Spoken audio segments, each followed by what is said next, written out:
Champlain Room audiocast test.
Good morning, everybody. We're going to get started in 1 minute, just to give everybody a heads up.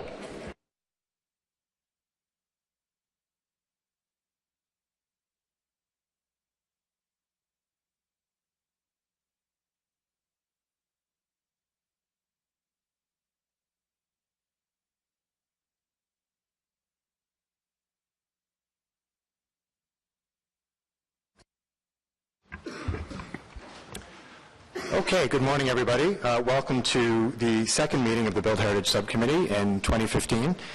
We have a full agenda this morning, so we will try and get through the items efficiently when we can. So in terms of regrets, Councillor Scott Moffat has sent his regrets. Declarations of interest, any declarations of interest? No? Great. Confirmation of minutes from the meeting of the 13th of January 2015? Carried. Wonderful. Okay, in terms of communications, we circulated 3 issues under the communications item. A Heritage Matters issue from December 2014, an article from Ontario Planning Journal, and notice of the Ontario Heritage Conference 2015 press release. So you will find that in the communication. Okay, moving to item 1, which is the election of vice chair. Over to you.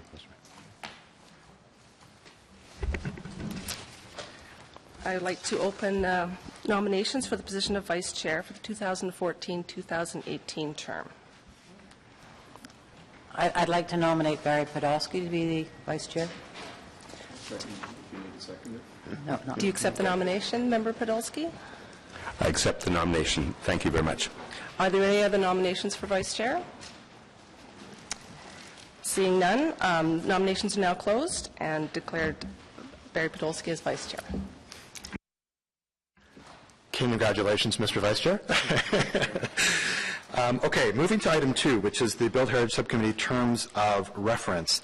With the indulgence of the subcommittee, what I'd like to do is to defer that item to our next meeting at the end of March. And the reason is we're having this retreat session at the beginning of March, and I thought that would be a good opportunity for us to roll up our sleeves and talk a little bit about the terms of reference and some of the details which still need to be ironed out in terms of executing on them. So with your agreement, can we defer that item? Carried? Great. Okay, so we're moving to item 3 now, which is a Built Heritage overview. We've asked staff just to do a brief overview for especially the benefit of the 3 new members of the committee. Hopefully for those of you who are the grizzled veterans, this would be a useful refresher. And it might also help us just to set the stage a little bit for our meeting, for the retreat at the beginning of March, get the juices flowing a little bit. So with that, I'd like to ask Ms. Coots, over to you for the presentation. Okay, thank you very much, Mr. Chair. I will try to be brief. So my name is Sally Coots. I am the coordinator of the Heritage Section, one of 3 Heritage professionals who work in the City of Ottawa. We are the ones who you will always see sitting at this desk. My colleagues are Leslie Collins, Heritage Planner, and Anne Fitzpatrick. And that is the entirety of the Heritage Section. The Heritage Section does more than just reports for the Built Heritage Subcommittee. I thought so what we do is we do recommendations for heritage designations under Part 4 of the Ontario Heritage Act. Those are individual properties. We do recommendations regarding heritage conservation districts, designation under Part 5 of the Ontario Heritage Act. We process heritage permit applications. You see these a lot at committee for buildings that are designated under both Part 4 and Part 5.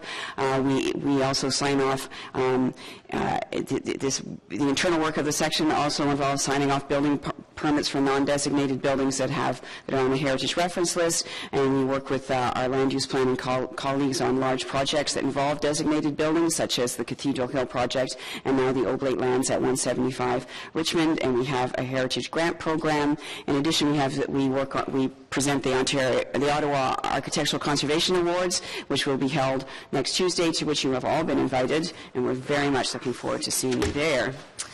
There are other policies in the city that, I know there was some questions about definitions and the words that we use a lot.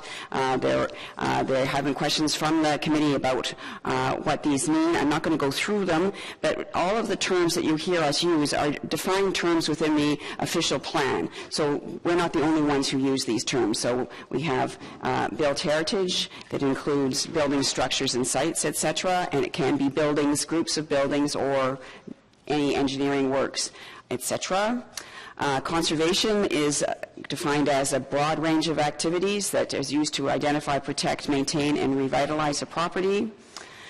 Cultural heritage landscape is any geographic area that has been demonstrates human intervention. So a natural landscape that has never been touched by man or woman or is not a cultural heritage landscape, whereas if there's interventions, it is. Heritage attributes, you hear this all the time from us, and basically an attribute is a principal feature or element of a building that contributes to its a building or a property to its value or interest. So in terms of a building, an attribute could be its windows, if it's a church, its steeple, anything that defines it and gives it value. And certainly in the designation that you'll have, in the designations that you have in front of you today, you will hear talk of the attributes. Those are the things that contribute to its significance. The Ontario Heritage Act is the act that we work with. It was created in 1975, amended in 2005. It gives us the power, municipalities, the power to designate individual buildings and heritage conservation districts. It also includes provision for a heritage register, which is also, and procedures regarding the creation of plans and designation of buildings. How do reports get to you? We prepare reports upon receipt of applications under the Ontario Heritage Act, and as you know, the recommendations of this staff rise to Planning Committee and City Council. Of course, if Built Heritage Subcommittee does not agree with us, then Built Heritage Subcommittee recommendation can rise to Planning Committee and City Council. When we're making major decisions and recommendations regarding designated properties, neighbors, community associations, Heritage Ottawa, and all councillors are circulated. So, Part 4, individual buildings designated for their cultural heritage value. There's about 327 in Ottawa currently designated under Part 4. Request to designate. This is something that is a question that often comes out. A request to designate can come from anyone, an individual, a community association, a city councillor, or it can be initiated by heritage staff.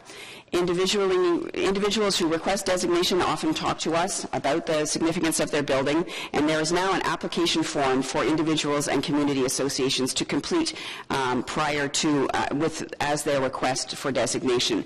So now there is a certain amount of rigor associated with requests for designation from the public under the Ontario Heritage Act.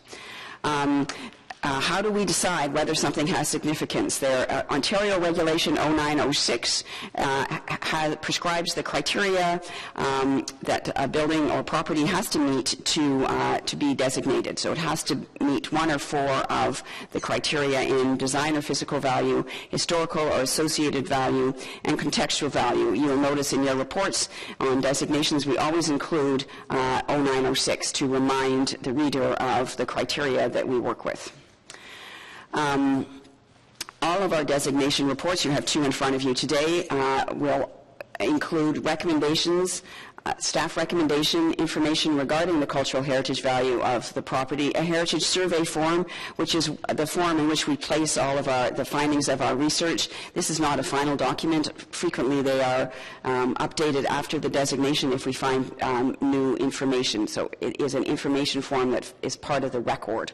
A statement of cultural heritage value as required by the Ontario Heritage Act, and this is where the attributes are listed, and a staff explanation as to why the property meets the criteria. So here's just a brief example. I chose this one because it's not a building, because everybody always thinks about buildings. This is a ruin and a cemetery. It was designated a couple of years ago. So we went through the attributes. It's the remaining walls, the shape of the arches, etc. That's the building, and the landscape is also, the cemetery as a landscape is also designated, and its attributes are there: plan and layout, trees, etc., etc. So you will see a statement of cultural heritage value for every Part 4 building. Now, what happens when it's designated? As you know, alterations require the approval of City Council, demolitions require approval of City Council, and now we have a new clauses in our property standards bylaw that require a property owner to maintain the heritage attributes of a building, and we can order that they be repaired. We being the City of Ottawa. Part 5, Heritage Conservation Districts, definition from the official plan, usually an aggregate of buildings, open spaces, and streets, which has been designated. We have 18 currently in Ottawa. We have large, Centretown and Rockcliffe Park, and small, Minto Park, Briarcliff, and Lower Lorne Avenue. They range from stable, primarily residential areas to mixed-use buildings. And within these districts, there are approximately 3,500 buildings designated. Every single solitary building within the boundaries of a heritage conservation district are protected under the Ontario Heritage Act. So even buildings with little significance still have a process that has to be followed if they are to be removed or changed. This is very important because sometimes people think it's only the old buildings that are designated. No, it's every single solitary building within the boundaries of a heritage district are protected under the Ontario Heritage Act. There's our districts. Here, just some pictures. Lower Town, 1840s house, beside some 1890s houses. A view of the Byward Market from the stairs. How does a building become, a district become designated? There's a request, we look at a study area, there's research evaluation, and if the decision is made to designate, we prepare an HCD plan, which includes guidelines regarding the management of the district, and there's a large public notification process that's required by the Ontario Heritage Act that we follow. Now every district requires a plan that's approved by councils. We have guidelines for old districts but no plan, and it's passed by bylaw, and it makes the document enforceable.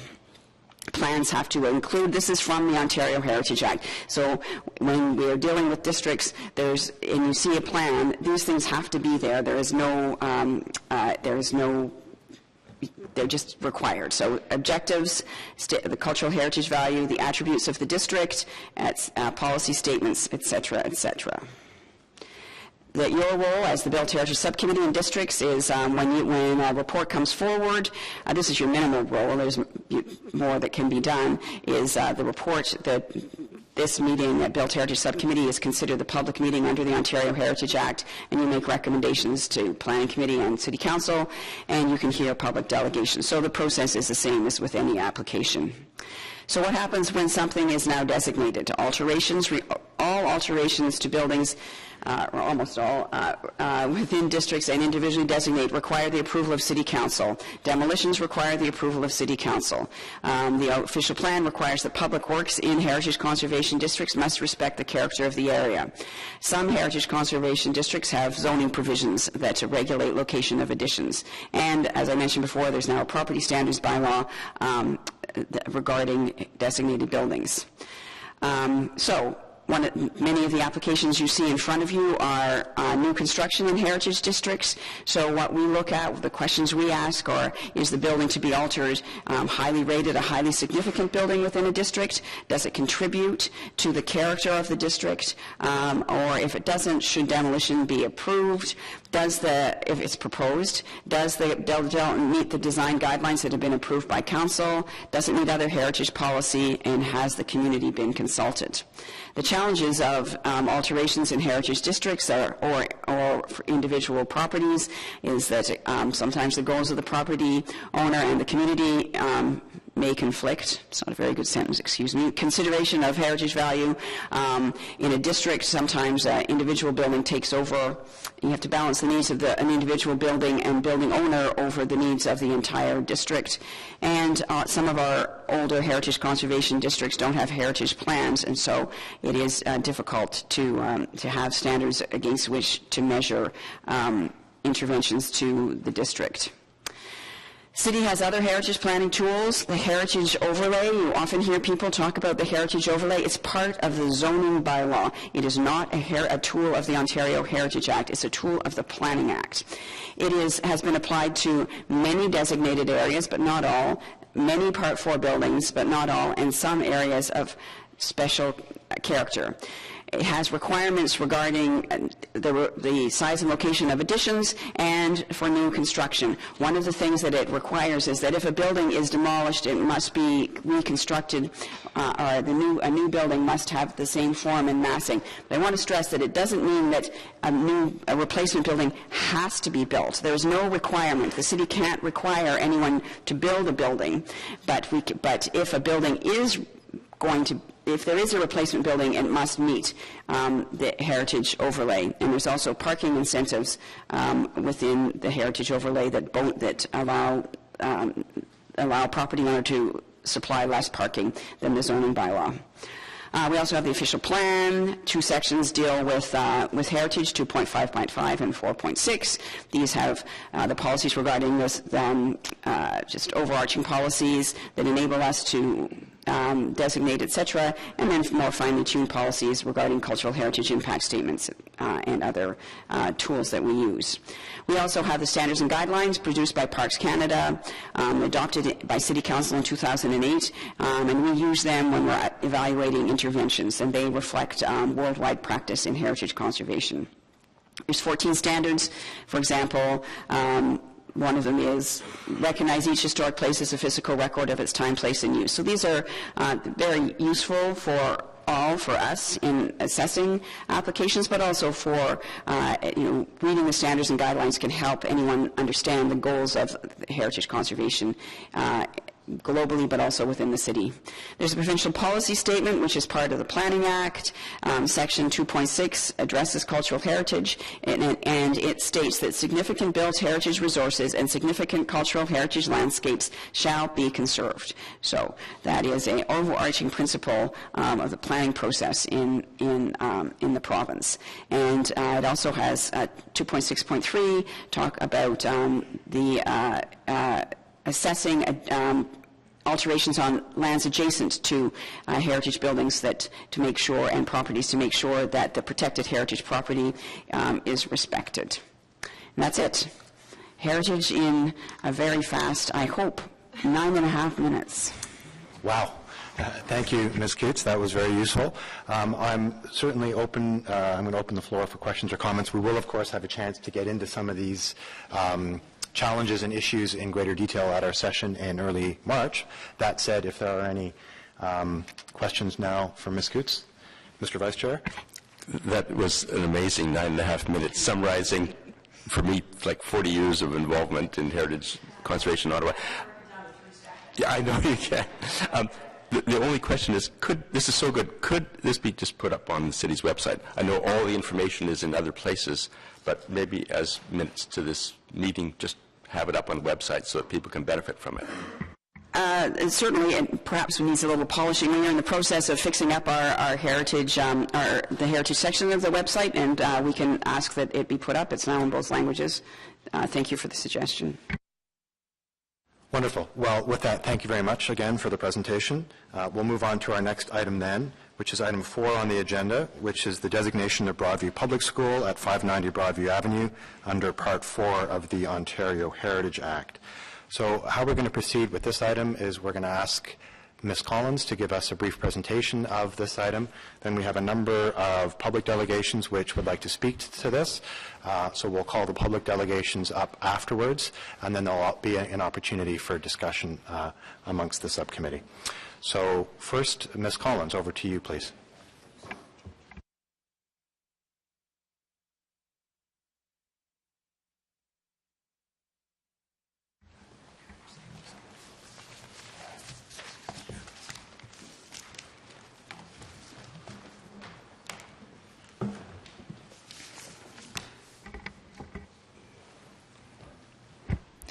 Good morning, Mr. Chair, members of the committee. Thank you for introducing the item. As you know from the agenda, this is a recommendation to designate Broadview Public School at 590 Broadview Avenue under Part 4 of the Ontario Heritage Act. So I'm going to reiterate a little bit of what you just heard from Sally in her 9.5-minute talk.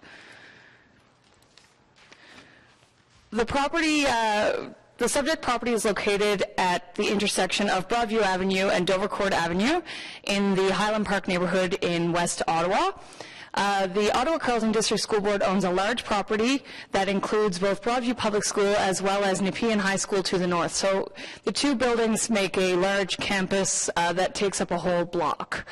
The property in question is the southern half of this property that you see shaded here, and the portion of the building that we're looking at is at the northeastern corner of the property.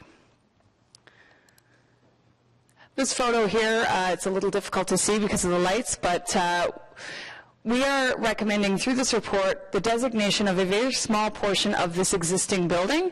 The original portion of the building, which was built in 1927, is what we are recommending for designation. In the photo on the lower right, you can see that it is a small portion of the building. This is Nepean High School here, and then this is the remainder of the school, which has been, the school has been added on to incrementally since the 1920s.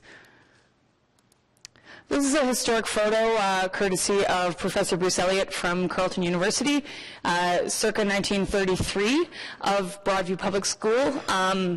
As you will see in the coming photos, the building has changed somewhat since its original construction, but essentially retains its form, scale, massing, and most of its detailing. This is the school today. This is the front facade facing onto Broadview Avenue. So the only portion of the building that we're recommending for designation is this portion here, the two-story portion that is often referred to by the community as the tower of the school, because it is taller than the rest of the building. In light of yesterday's approval of a 55-story building, it's probably not really a tower, but this is, you can just sort of see the south facade of the building here. This is where the first of the additions was constructed in 1947. So the building continues south along Broadview and then runs west to form an L-shaped building. This is the north facade, which has essentially remained unchanged since its construction, and the south facade would have historically matched it exactly. This is just some photos of some of the architectural details. The building is red brick and stone, so you can see the stone detailing as well as some of the carved stone details. This picture is slightly hard to see, but this entablature has the words public school incised over it, and this area here would have originally been the front door, as we saw in the historic photo. So just a little bit of background. The property is located in the Highland Park neighborhood. It is, as I said, adjacent to Nepean High School. It was constructed in 1927 after the first school on this site, which was constructed in 1916, burned down. It was designed by the Ottawa Architectural I've got the conservation awards on my mind. The Ottawa architectural firm of Richards and Abra, who also designed Nepean High School and the original building on this site. It is the last remaining of the three schools that were constructed in school section number 2 of Nepean Township in the early 20th century. And the financing for a new school is in place on this site, and a site plan control application has been submitted by the Ottawa Carleton District School Board. I'm going to let the school board speak more to their application process, but I just wanted to show you quickly the proposed site plan. So the site plan shows the new school building being built at the southern end of the site facing onto Dovercourt Avenue. The existing building, this is sort of the approximate location of it. It is located where there is a proposed surface parking lot. So as Sally mentioned in her presentation, there are three main policies that we look at when we're looking to designate properties. The provincial policy statement provides guidance that says that significant built heritage resources and significant cultural heritage landscapes shall be conserved. Section 2.5.5 of the city's official plan says that individual buildings will be designated as properties of cultural heritage value under Part 4 of the Ontario Heritage Act. And Section 29 of the Ontario Heritage Act gives municipalities the ability to designate properties of cultural heritage value under Part 4 of the Heritage Act. As I mentioned, or as Sally mentioned, I should say, the way in which we determine whether or not something has cultural heritage value is through Ontario Regulation 0906, which lays out the criteria for designation. So it requires that in order to be designated, a property must meet at least one of the following criteria. And the criteria are design, physical value, associative and historical value, and contextual value. I'm just going to quickly go through these criteria as they relate to Broadview School. So the first criteria is design value. The criteria state that is it a rare, unique, representative, or early example of a style? Does it display a high degree of craftsmanship or artistic merit? Or does it demonstrate a high degree of technical or scientific achievement? In this instance, Broadview Public School is a good example of the collegiate Gothic style of architecture, popular for school construction in the early 20th century. It has many features that are typical of this style, including the red brick and limestone that I mentioned, its very symmetrical facade, evenly spaced windows, and the carved stone detailing. Historical and associative value is the next category, and it states that a property, does it have direct associations with a theme, event, belief, person, activity, organization, or institution? Does it yield information that contributes to the understanding of a community? And does it demonstrate the work of an architect who is significant? So this building is associated with the development of public schools in Nepean Township in the early 20th century and the development of the Highland Park neighborhood. As I mentioned earlier, it is the only remaining school constructed by School Section Number 2 in Nepean Township, and it was designed by the Ottawa architectural firm of Richards and Abra, who were well known for their design of educational buildings in Ottawa and around the Ottawa Valley. And then finally, contextual value. Is the property important in defining, maintaining, or supporting the character? Is it physically, functionally, visually, or historically linked to its surroundings? And is it a landmark? And in this instance, Broadview Public School, along with neighboring Nepean High School, form a large educational campus that is a landmark in the neighborhood, and and through their design and style and use of materials, help to define the early 20th century character of the neighborhood. So in conclusion, the department recommends issuance of a notice of intention to designate the 1927 portion of Broadview Public School under Part 4 of the Ontario Heritage Act according to the Statement of Heritage Character attached as Document 6 of the staff report. And I'm happy to answer any questions the committee might have. Thank you very much, Ms. Collins. That was very helpful. So members of the committee, if there are any questions for Ms. Collins, you can ask them now. We'll have an opportunity for a discussion of the matter later, but any questions can be posed now if there are any. Questions later after you've heard the delegation? Yes. Because it may make changes. Yes. Yeah, absolutely.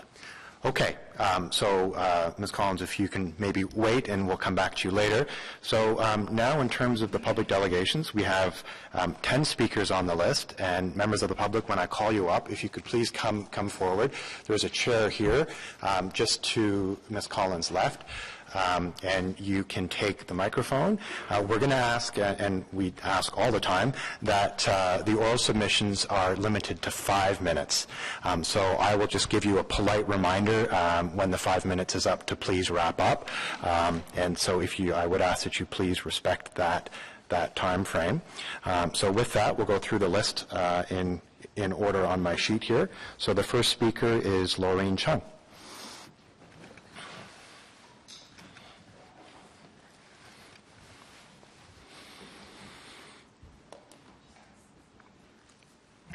Good morning and welcome to the subcommittee. Hi, good morning. I actually have a presentation.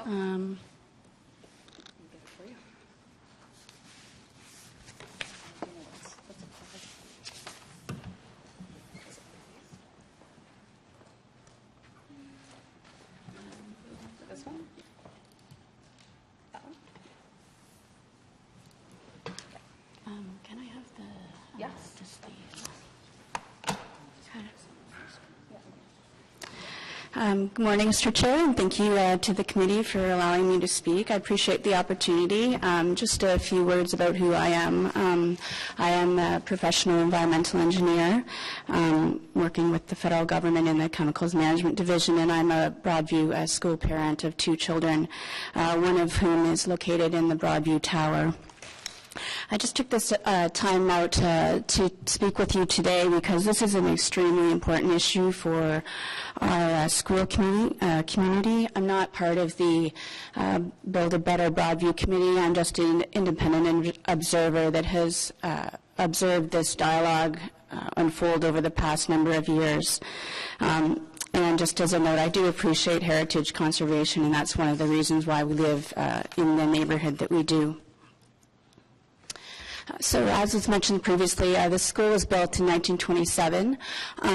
Leslie spoke to the exterior facade. I just wanted to note that the original section of the building has had no major upgrades since its original build, almost 100 years ago. Briefly, or approximately. There are no washrooms on the main floor or on the upper story of this building. The building is not accessible for disabled persons. And as an engineer, I'm concerned actually with that there's no independent heating, ventilation, or air conditioning. I have walked around the building on the inside, and there are high humidity issues and a lack of proper temperature-controlled learning environment. This results in actually temperatures in the classrooms where young children are learning of upwards of 35 plus degrees Celsius. So I just want that to be noted. And those are in actually the months of the year where the children are inside learning, not within the summer. There is a facility condition report for this building, and it does note that there is asbestos present around the pipe wrapping. It is considered a toxic substance under Canadian legislation. The building has been subject to flooding, and the condition report does confirm that there's lead paint throughout and cracks in the foundation. So that's just a little bit of context on the condition. I took a few photos just to give you an idea of a visual of the inside of the building. These are the classrooms. This is actually my daughter's classroom in the 1st grade. They are quite cluttered and uninspired. So while the outside of the facade may merit heritage conservation, as you can see, the interior does have a lot to be desired. The hallways and the common spaces are quite repressive when you walk through them. I would not consider that an inspiring space as this current building that we're in would be considered. These are just a few more photos. There are kindergarten classrooms located in the basement.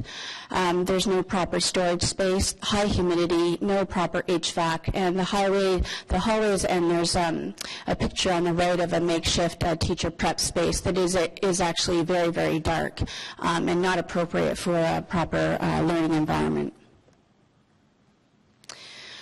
This is some photos of the basement where children are located.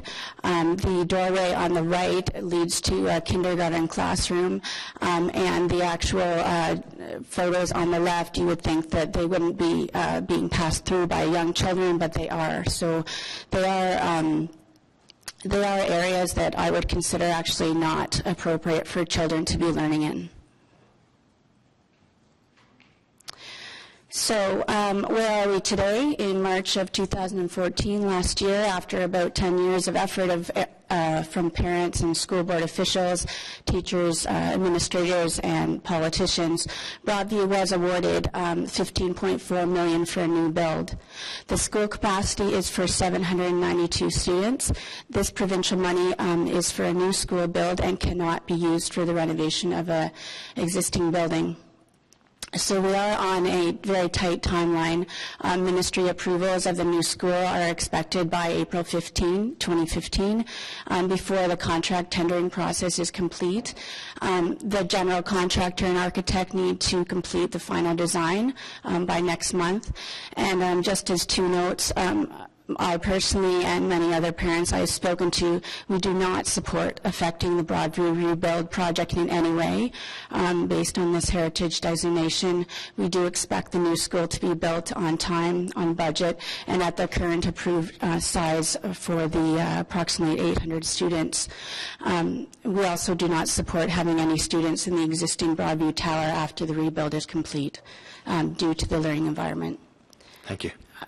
Okay. Yeah, time is up. All right.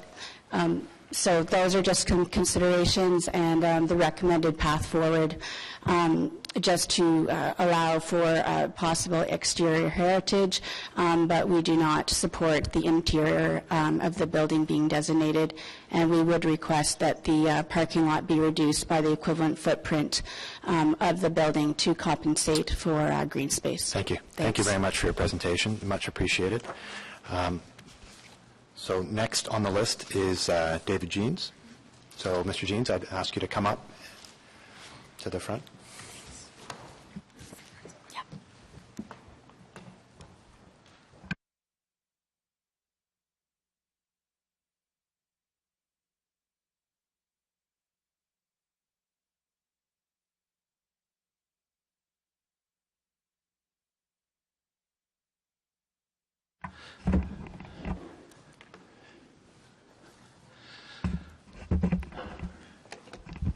Good morning, Mr. Jeans. Welcome to the subcommittee. Good morning. Thank you, Chair, councillors, and citizen members of the committee. So I'm speaking on behalf of Heritage Ottawa. I'm Vice President, but I also want to declare an interest. I've lived in the Broadview School area for 40 years, and both my children walked to school for 10 years to that building. This presentation is in support of the staff report, and I'll try to avoid repeating things that Ms. Collins has already covered. We've had various inputs. There are some people listed on this chart who've contributed to this. Ken Elder, who is a member of the Heritage Ottawa Board and an extremely experienced conservation architect who has done work for the school board and who's looked closely at the Broadview building. Professor Bruce Elliott, who's a neighbour and historian, Jennifer McKenzie, who's the former board chair, and Sarah Ryan, who's a neighbourhood resident who I believe will be speaking later. You've seen this picture already. Really, when you and you can see part of Nepean sitting just beyond the school as it appeared in 1933. Nepean, of course, was built in 1922, so that contemporary, same architects as you've heard already. And you've also seen pictures showing the present condition. Really, the only difference is the modernization of windows in the same openings. And the end wall, as Leslie has pointed out, is apart from the window, is pretty much unmodified. And some of the decorative stonework, as that date stone, for example, which you see enlarged in the bottom left corner, those details all still exist. So what I want to emphasize is, first of all, that this is a very prominent neighborhood landmark, and with Nepean High School it contributes to the streetscape. The cross streets, Dovercourt and Broadview, are the two main streets of the entire area. In fact, they're the only two streets that pass uninterrupted through the area, east, west, and north, south. Leslie's already told you about the three early Westboro schools. One point I want to make here is what we're talking about here is just 2% of the school property being occupied by the footprint of the historic building, and therefore it couldn't really be located anywhere better in terms of minimizing impact on the new construction. And the basic principle that we and a number of the neighbors feel is that bulldozing a heritage building to provide fewer than 20 additional parking spaces, in fact more parking than is on the site right now, is really not, it's really out of line with today's values if this building has heritage value, and you've heard already that it does. Also, one thing that hasn't been mentioned is that the building contains 10 classrooms, which is exactly the same number that are being planned for portables to be provided for the moment the new school opens, and in fact occupying a larger footprint. I'll mention a little bit later, though, it doesn't have to do with the designation possible future uses, and we have already presented some of this material recently to the school board. You've heard that it's in Highland Park. It actually also forms the boundary of McKellar Park. And McKellar is another turn-of-the-century streetcar suburb. Together they form the west end of Kitchissippi Ward, and the school is just as important to McKellar Park as it is to Highland Park. The historic links with Nepean High School, the first year of Nepean's operation, the school didn't exist, so the Nepean classes met on the top floor of Broadview. When Broadview burned down a few years later, half the Broadview classes met in Nepean High School until a new school could be built. There aren't many Part 4 designations in the area. The nearest one is a kilometre away and is the Maison Jeanne d'Arc, and all the other designations are on the other side of Richmond Road and are much older buildings, so there's not much designated heritage in the area. Just a mention about the architects, not only were they very significant architects in Ottawa and building schools up and down the Ottawa Valley, but they were neighbours. Hugh Richards lived at 550 Broadview Avenue. Broadview Public School is 590 Broadview. And the Heritage Ottawa Board does support this designation. You've seen the characteristics of the building. I won't really mention much here, except in terms of the space that's available, meeting fire regulations and so on. It's pretty straightforward. The basement is, in fact, part of a major modification that was done to the building, complete renovation of the washrooms, and in fact there are modern washrooms in the basement with capacity for nearly 400 pupils, according to the building code requirements for schools. The next two slides don't really have anything to do with whether you designate the building or not, but they have been discussed with the school board. Certainly, to completely renovate the building would cost a lot, but to bring it up to use for temporary classroom space would be much less, and this is based on the evaluation that's been done by Ken Elder. I think I'm running out of time, right? Thank you. I'm getting the evil eye. So you can read these last two slides, but we think that there's plenty of potential for future use of this building, which we are discussing with the school board, but your decision is going to be based on the heritage values of the building, not on its future use. Thank you. Thank you very much. And with apologies, I should have offered to the committee to ask Ms. Chung if they had any questions for her, so I won't make that mistake again. Any questions for Mr. Jeans? No? Okay. Thank you very much. So our next speaker on the list is Claire Todd. So if Ms. Todd is in the audience.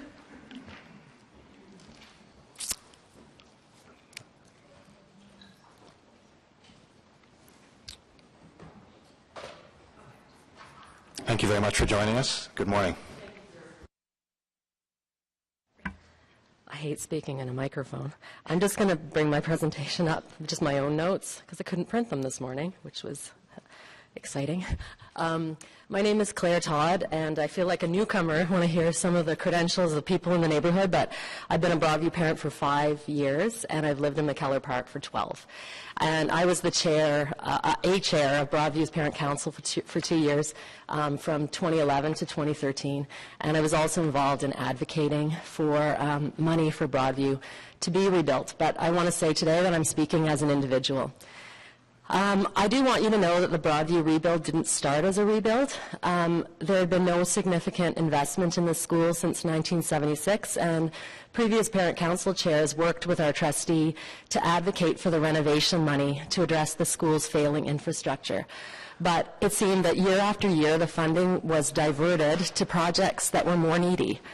By 2011, the OCDSB had a repair backlog of $380 million.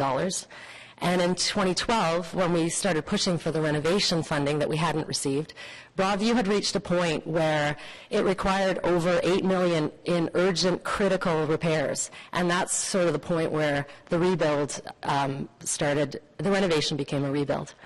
And at that point, we learned that every part of the building envelope was failing. The heating, the electrical, the plumbing systems required critical attention. The state of the foundation, the windows, the roof, the basement, they were all flagged for urgent repair. And in addition, the challenge of the presence of hazardous materials makes even the tiniest maintenance project at Broadview a pretty big deal. And we have to displace students so that proper abatement measures can happen. And I brought the facility conditions report with me. It's a big document. It's 100 pages. And there's 100, and I also brought another report. I haven't printed it. It's the designated substance report. It's 175 pages. And it itemizes everything in the building and its state of repair, good and bad. And it doesn't itemize just where the tower is, but it might be worth looking at. Now, I realize today we're talking about the 1927 part of the school, and my 8-year-old twins are currently in different grade 3 classrooms in the tower. Last week, my daughter's classroom was 32 degrees. Like, it was one of the coldest weeks of the year. And so every morning her teacher opens all the windows, which is something she can do in February, but it's not really something she can do in May and June when the temperature goes in excess of 35 degrees. So in comparison, I wanted to take the temperature of this room, but I couldn't find the thermostat. It's not 32 degrees in here. And in comparison, my husband, who's a federal government engineer, his building was shut down. He had a holiday last June because the air conditioning was down for one day. So teachers and students at Broadview, they work in conditions that most adults wouldn't work in. In 1976, when Broadview received sort of its last significant renovation funding, I was in grade 3 in a small Northern Ontario school that was built to celebrate the centennial. And in 1976, my grade 3 classroom, it had more electrical plugs than my children's classroom. So, like, some of these things are just, I shake my head. So why I'm saying this really is, please do not designate any part of the current building. Parents, I think parents in the community, we are supportive of heritage. And I think what worries us is that we are opposed to the prospect of continuing to use the tower to house students. And I think parents in the larger community alike worry that the tower could potentially be boarded up and may stand abandoned. And many have gone on the record to say they have confidence that the school board will not let the building stand derelict or become a safety concern. But I don't share that confidence. I've been to a lot of school board meetings where the trustees have to stretch what little funding they have to address very deserving projects. And how much funding will an empty building receive when the OCDSB can barely maintain and repair the schools that already house students in the district? And finally, reading the various heritage reports and touring the school with Ken Elder, to see it through his eyes, I have to say was very enlightening for me. I was able to see the bricks and mortar in a way that went beyond the usual curses that I have for that building on an almost daily basis. But what I can't get past is the lack of investment available for these buildings. I think that if pre-war Broadview is considered by the experts, by you, to be really important to the story of Ottawa and really to the story of Ontario, there needs to be funding that recognizes this value. And I think that that's our huge frustration as parents and even as the community. It just seems wrong. Thank you for your consideration. Thank you very much. We appreciate the presentation, Ms. Todd. Thank you for joining us this morning. So next on the list is, oh, sir, we do have a question? Okay. Sorry, Ms. Todd, can I call you back just for a second? I didn't turn the microphone off, so I can actually... Yeah, you can stay, as Mr. Smallwood had a question. Yes, sorry. Thank you, Mr. Chair. You made a comment, you made two comments. One was that you do support heritage, and I think we've heard from staff that this does represent a heritage building. But then you said, you asked us not to designate any part of the building. No, any part of the interior. Okay, good. That's what I want to clarify. So yeah, I believe the building needs to be gutted. Right, yeah, okay. personally. So I just wanted to clarify that. Yeah. Thank you very much. Other questions? No? Okay. Great. So next on our speakers list is Jay Hooper.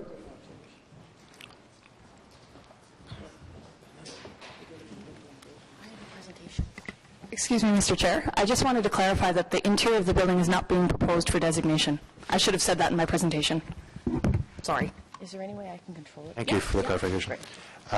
Ms. Hooper. I just have a PowerPoint to present. Yeah, sure. Great. Thank you and welcome. Right here? I think so. Yeah. How do I get the slide right share? That one. Right there? Yeah. All right. Hello, my name is Jay Hooper. I am a parent, a community member, and a lawyer. And I say I'm a lawyer just so that you can understand the view that I take of this. It's more of an evidence and fact-based view than perhaps others. I was part of the Build a Better Broadview movement, trying to get funding for this, and it is a very difficult task to get funding. I echo everything that Claire Todd has just told you with respect to the funding issues. With respect to my presentation, I'm going to look at facts and evidence. Hopefully you will try to discern between facts and evidence and just argument. It's a difficult process to understand as a parent because I have been told prior to coming here today that this is a foregone conclusion. I have been told that the backroom channels have all been, the T's have all been crossed and the I's have all been dotted, and that really this is going to be declared heritage. So I'm hoping that that is not the case. Many parents feel the well-being of children is being lost in this discussion, and I have to admit that I am one of those parents. I cannot understand a discussion about a school property where we do not talk about future use and do not talk about safety for the children. So I'm going to base my presentation on myths versus facts. Myth number one, the tower can be used to replace portables. That is simply not true. That is a misinformation and rumor that has been circulated throughout the community. The OCDSB staff has been asked this directly and has posted the following answer on their website. And for the interest of time, I'm not going to go through the answer. It's in my presentation, which I understand you have. But they have only been slotted for 782 spots. If you put a spot in the tower, you take a spot away from the main building. So you will hear that it's temporary, and you'll hear other submissions on this, and I understand the future use is not in your consideration, which I find difficult to fathom, but it is not a replacement for the portables. Our councillor Leeper has stated his own position on this issue, and this was part of the reason that I expressed a little frustration, is Mr. Leeper came into the first town hall just having newly been elected and indicated to us that he didn't really know much about Broadview, but he had to do it. He had to be pro-heritage because he ran on an anti-development platform. You can understand, Mr. Leeper, why parents who've been working on this for over 3 years are frustrated with somebody who says, I don't really know what the facts are, but I have to say it's heritage because that's my political platform. But now Mr. Leeper, true to his word, has looked into this in more detail, and on his blog, he has commented on the fact that even he now, going through the tower and understanding the issues, says it might not be impossible, but it'd be very challenging to use this for students. Myth number two, put services in and the tower is ready to go. There are documented serious deficiencies within the tower. You've just been received information from Claire about this. Accessibility would not be addressed by putting services in only. The City of Ottawa is aware of the Accessibility for Ontarians with Disabilities Act, which is requiring public spaces to be accessible for everyone with disabilities by 2025. The City of Ottawa on its website has indicated it has its own commitment to meeting these requirements and should, therefore, I'm asking this committee to understand it should not be making a decision that could create a barrier to accessibility on a public school campus. Myth number three, accessible issues is simple to address. Put in some ramps and elevators. Recent presentation to the OCDSB suggests an elevator can be easily put into this building as well as ramping. And I want you to review the following with a bit of common sense. This is the diagram that was presented to the OCDSB with respect to elevators and ramping. Several elevators, several ramps, no provision for costs. Now, you've heard that there are 2 washrooms in this building. Both are in the basement. My daughter is on the top floor of the tower. She has to walk down 4 floors to go to the bathroom. Once she reaches the bathroom, where the elevator, I guess, would come to the basement, you then have to go up 3 steps to the washroom. So even if you put an elevator in, it's not going to become accessible, and there's no place for ramps.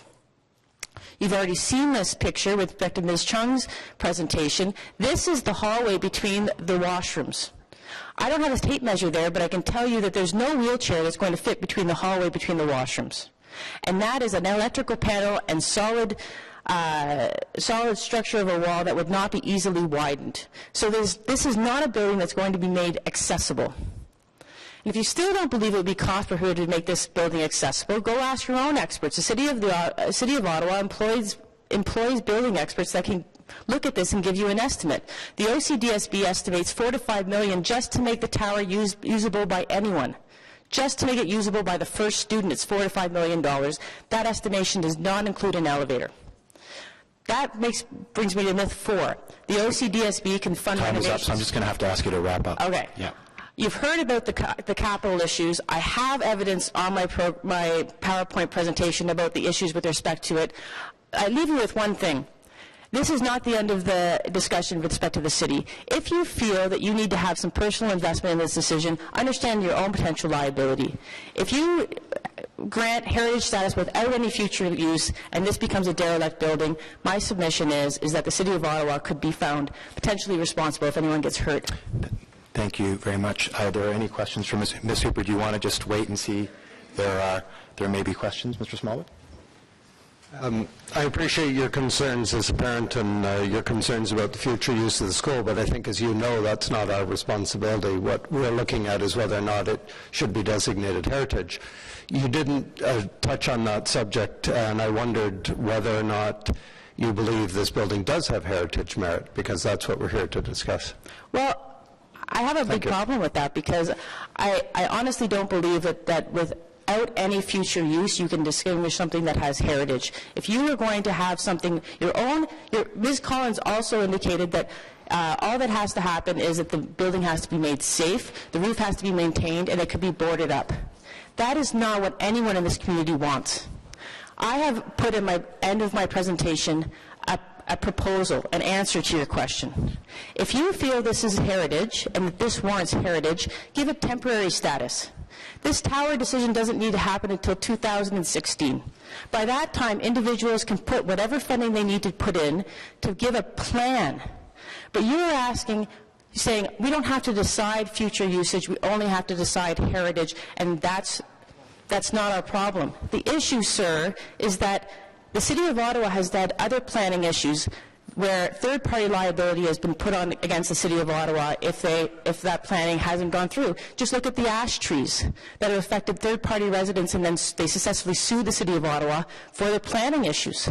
If you feel that heritage warrants it, then let's all work together and make sure that building becomes what everyone wants. Let's wait until 2016. Okay. Thank you. Thank you for your response. No other questions. Before we go to the next speaker, I do want to disabuse any notion that there was a backroom deal or a foregone conclusion. I think I speak on behalf of the committee in saying we take the public delegation process very seriously. The vote will happen after that occurs and after there is a discussion. So I did want to correct what I think is a misperception. So the next speaker on my list is Tudor Robbins. If I could ask Ms. Robbins to come and join us at the table.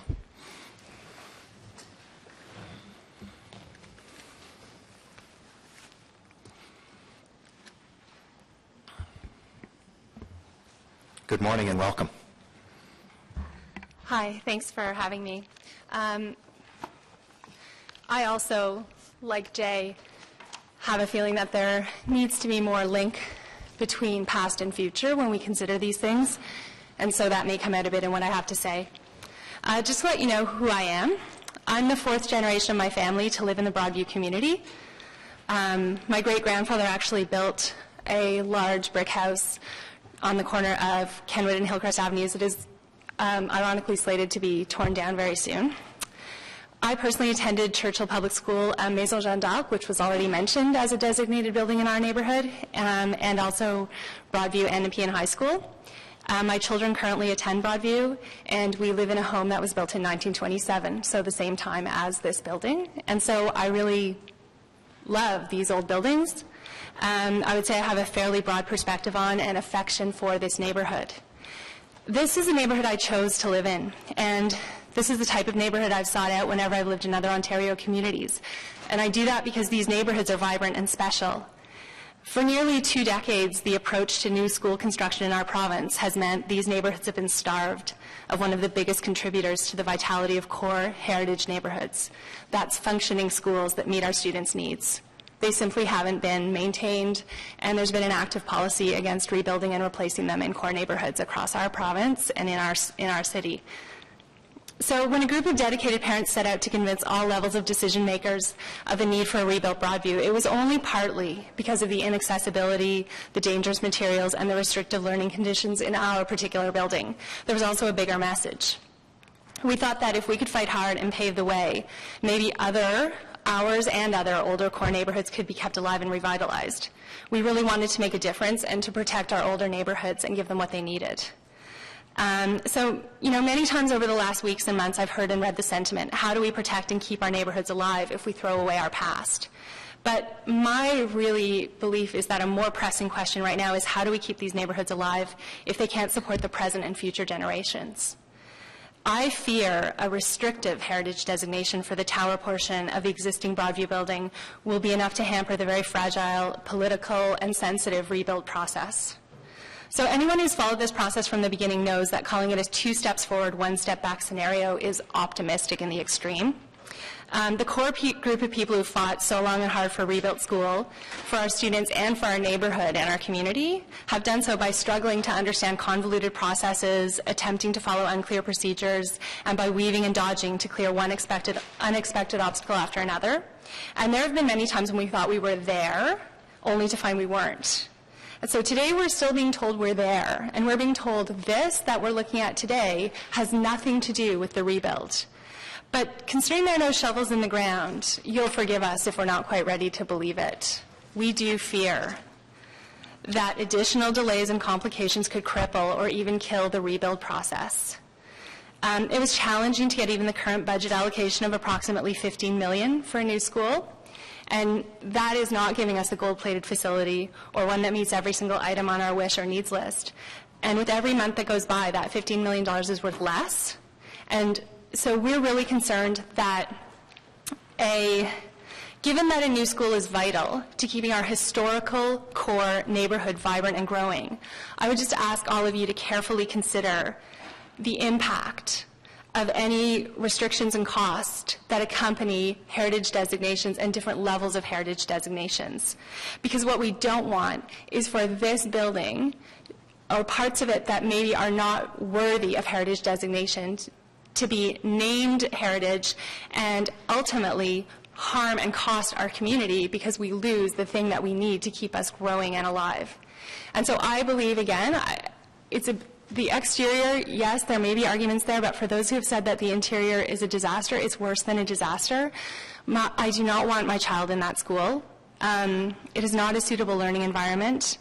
And I really, really, really want to see that we do balance the past and the future, and that we don't save one at the cost of the other. Thank you very much for your presentation. Welcome. Any question for Ms. Robbins? Seeing none, thank you. Thank you for joining us. Next on the speakers list is Shirley Seward. I'll invite Ms. Seward to come join us at the front.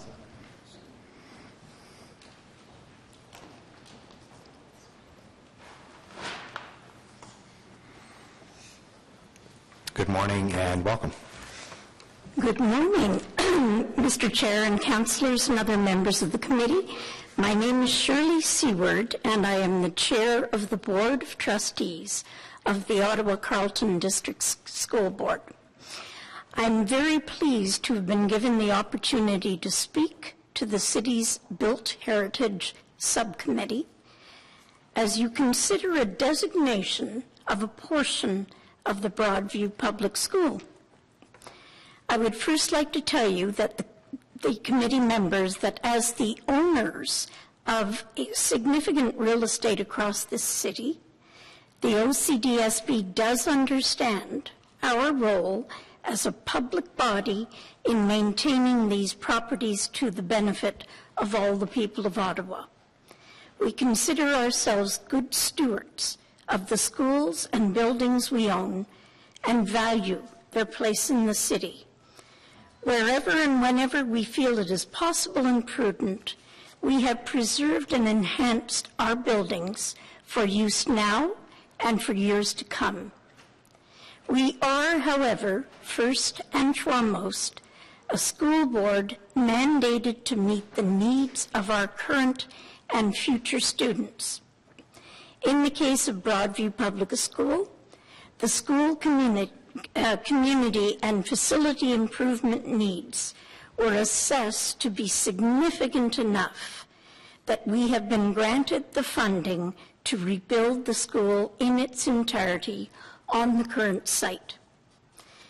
The portion of the existing school subject of today's meeting was not intended to be worked into our development plans. Indeed, keeping the tower portion of building does complicate the future planning for this site in a very real way. We have tried to incorporate sympathetic features in the newly planned school that honor the history of the property. As the new Broadview Public School is used for generations to come, we hope it will become part of the fabric of this neighborhood.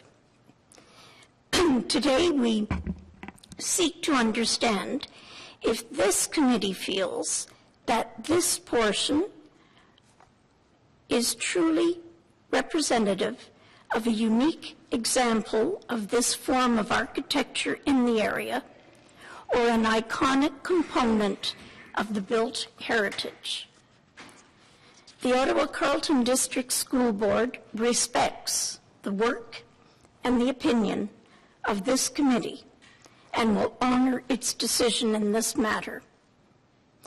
To assist you, we have a representative of our architectural firm, Edward J. Kuhachi and Associates, Ms. Sophia Jurowicz. This firm is the recipient of 6 Ottawa Architectural Conservation Awards.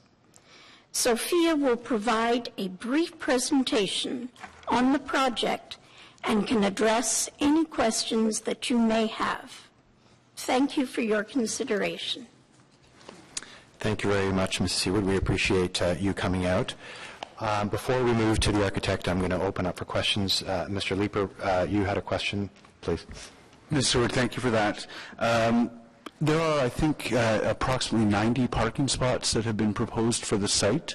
If the City of Ottawa were willing to work with you to reduce that number to reduce the impact of preserving the tower if it is designated, are you willing to look at reducing those number of parking spots?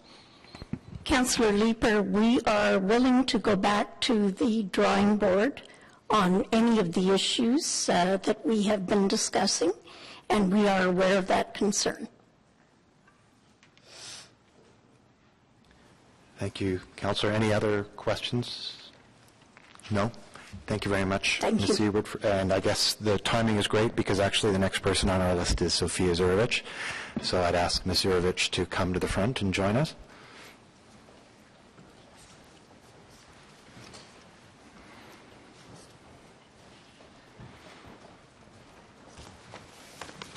Good morning, and thank you for joining us.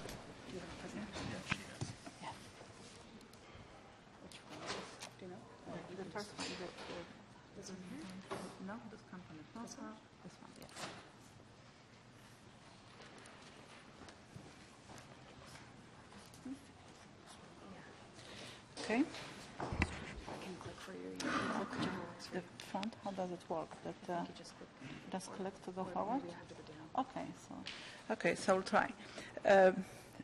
My name is Sofia Jurewicz. I'm an architect with Edward J. Kuhachi. I'm the president of the company as well.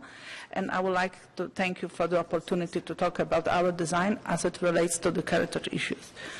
Of course, we are aware that this is existing campus, as demonstrated on this picture, and our vision for new school was based both on the educational, providing educational facility to support 21st century learning, but also to build upon rich history of the site, existing buildings on site, and materiality of the existing buildings.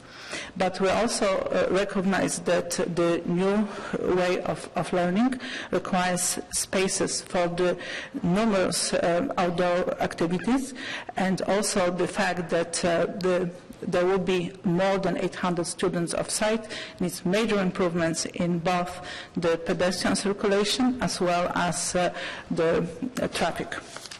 So we are, the next slide please. Very quickly, this is the new campus, as you see on the north side, existing Nepean High School. On the south side, our school being a gateway to community and incorporating the feature of the existing school. How did we go about it? First of all, next slide please, we built upon our knowledge of existing site. We went to great lengths to identify values of the site and both the heritage and simply existing building, the urbanistic massing details and prevailing features. We are very familiar with the history of the site. Next slide please. We have identified and cataloged important attributes of heritage and as well as simply existing buildings. And with this knowledge, we have created design, next slide please, which incorporates many of those features. First of all, and that's the slide that demonstrates that, it is a two-story brick building with the type of and massing that is sympathetic to existing Broadview buildings. We have incorporated window framings, which were present in both heritage and the later design. There are both the stone components, there are quoins components, as you can see, as well as the whole experience, urbanistic experience of tower and main entrance. Next slide. In addition, we made this building into the educational tool to educate students about the existing building and existing community. As you can see, the features include the inside the school. There is a welcome legacy lobby, which will be interactive tool for students to community to learn about the school. We have a legacy walk throughout the school. The components of the school will be almost designed by students. They will ask students for the memories of the school and will incorporate them into the elevations.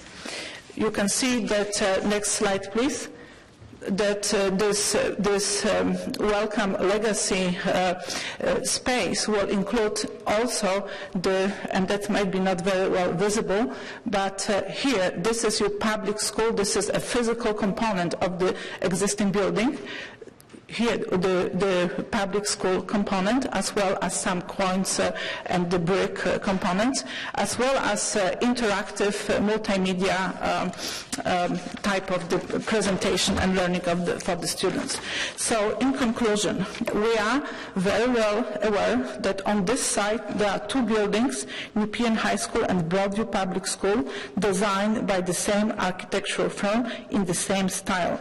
The Nepean High School buildings is much more significant example of modern collegiate Gothic style. Its scale, design, physical values, as well as are very beautifully represented and executed. Therefore, contextual values of the association with the Westboro community, maintaining the educational use of the campus, which is so important, will be very well protected by preservation of the landmark Nepean High School buildings. In our design of the replacement school, we have honored the existing school buildings and we have incorporated heritage architectural components into the design. The legacy walk and legacy wall will be very important, interactive and living components alive that will keep that memory alive with the generations of the students about the school and communities and people's past. Maintaining the original section of Nepean High School building while demolishing the original section of Broadview Public School will preserve an understanding of architectural, cultural, and social-political patterns of Nepeans and Westboro history while prioritizing the needs of 800 students. And that's the end of my presentation. Thank you. Perfect timing then. And you can see that we went to great lengths to make sure that there is a memory of the existing school, not only the tower, but the sense of place. That's what's even more important than that minor heritage components. I'm just going to turn and see if there are any questions from committee members. Seeing none, thank you very much for the presentation. Much appreciated. We'll move to the next speaker, who is, I believe it's Joel Martin.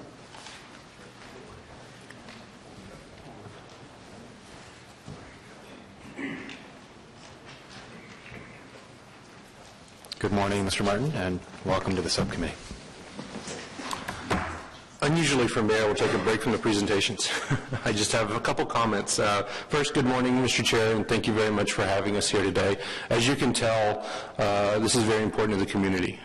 My role in this is I am the current chair of the school council at Broadview, and I feel my role is to always look at, what my predecessors, what the school's main purpose is, and that's really to look at how we can benefit the kids. We have a very active community that's very active in all aspects of the school, their learning environment, the celebration of activities. We're very lucky that our funds can be used to raise and empower a better learning environment. And over the past decade, parents, educators, the trustees and the board have talked about what we could do with Broadview to make this a modern learning environment. Many different ideas were passed. As we heard earlier, the Build a Better Broadview team came out asking for upgrades to the school, which hadn't been done since 1976. This led to a lot of discussion, a lot of fervor and discussion across many parts of the Ottawa Carleton District School Board, looking at what could be done with regards to Broadview. They even looked at casement and whether the school would be potentially demolished altogether and the students could go other places. Obviously, where we ended up was the school board itself recognized it was no longer smart to be throwing good money after bad and investing in the school. There were safety deficiencies, there are handicap deficiencies, there are concerns about the building as a long-term facility for housing students. The most important thing for me in our role is to always consider the safety of the kids, their learning environment, and the educators that work and live in this environment. I think it's important, and we've heard it several times. Even Mr. Leeper has talked about it in his comments in the application. There is safety concerns with the school and with the ongoing establishment of the tower if it is designated a heritage status. We've heard points where this takes up a very small part of a very large campus, and I think that's something that we need to reflect on. Whether this is 2%, 10%, or 50%, if this creates an environment that at the end of the day cannot be maintained, and heritage status has 3 key points that we reviewed earlier, however, none of those considered the safety of children. We have over 2,000 kids on this campus. They range from age 4 to age 18. Since I've lived in this neighborhood, we've seen fires at the school. We've had reported break-ins. There will be vandalism. By leaving a potentially derelict building for any period of time will create challenges to be maintained and will create concerns with the community with regards to safety of the children. There's a great campus here. I think there's a broader discussion. As we've heard, this school was built in 27, or was rebuilt in 27, I should say. Nepean is a wonderful school itself that has celebrated 92 years in existence. So we should consider heritage as a campus discussion and all the buildings therein and what we're really trying to do here. And I full-heartedly believe what we're trying to do here is build an environment where the community can come together versus the way it's been torn apart right now with regards to this heritage discussion, and ensure that our children have a place where they will learn and they will be proud when their kids go to the school that we're looking at building in decades to come. Thank you. Thank you very much, Mr. Martin. Any questions? Seeing none, thank you very much for speaking and for coming out this morning. Next person on our list is Ashley Brassfield.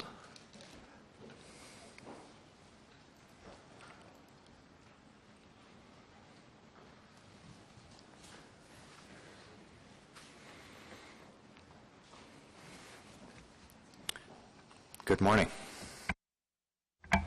Good morning. Thank you. My name is Ashley Brassfield. I have served as communications for the Broadview School Council and on the Build a Better Broadview Committee since I joined fellow Broadview parents to form this committee 3 years ago. I'm also a mother of an 8-year-old who currently attends Broadview and a 4-year-old who is soon to attend Broadview. In my role at Broadview, I've worked tirelessly with other parents to better understand the challenges that our children and teachers face every single day as a result of an unhealthy learning environment and to advocate for their rights to a school where they feel safe. where our youngest students don't have to fear whether they can make it down 3 flights of stairs to a bathroom before wetting their pants, where our kids don't have to overcome the exhaustion and inability to focus and learn that comes from overheated classrooms, or where our teachers don't have to limit their students' learning opportunities because of an infrastructure that cannot support today's technology. These challenges are not new. Our children and teachers have struggled with an inadequate learning environment for long enough. As part of the Build a Better Broadview Committee, I worked with our trustee, our school board, and our MPP to find the best possible solution. This was a long path, and the decision was not made easily. Renovation was considered, as you have heard, but dismissed for many reasons, including the exorbitant costs to renovate the school to today's standards and the logistical challenges of where to house our nearly 1,000 students.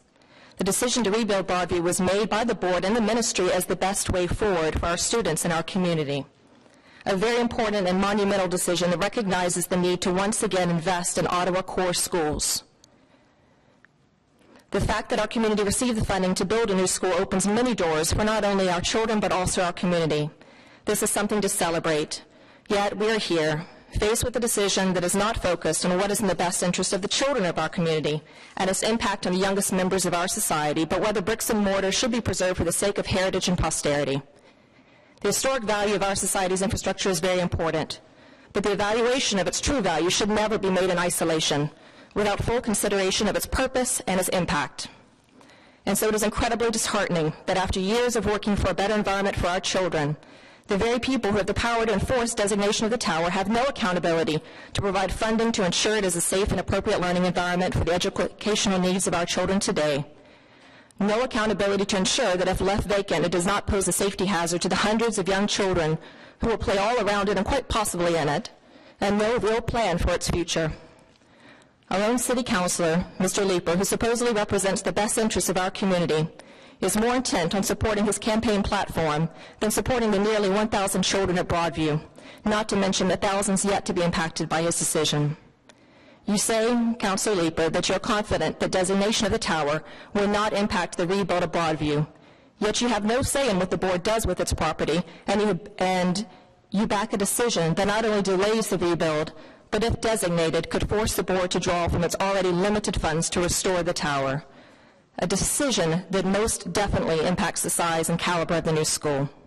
This is not a long-term vision. This is not considering what is in the best interest of those who have no voice here and who need your support the most. I hope that all of you can look past the architecture to appreciate that the decision you make isn't just about any building. It is a school that no longer supports the children of our community. I choose to put our children first. I hope you will do the same. Thank you. Thank you very much for your presentation. Looking for questions, please. We're going to wait afterwards. Yeah. So thank you for joining us. Our last speaker on the list is Sarah Ryan. So I would ask Ms. Ryan to come to the front to join us.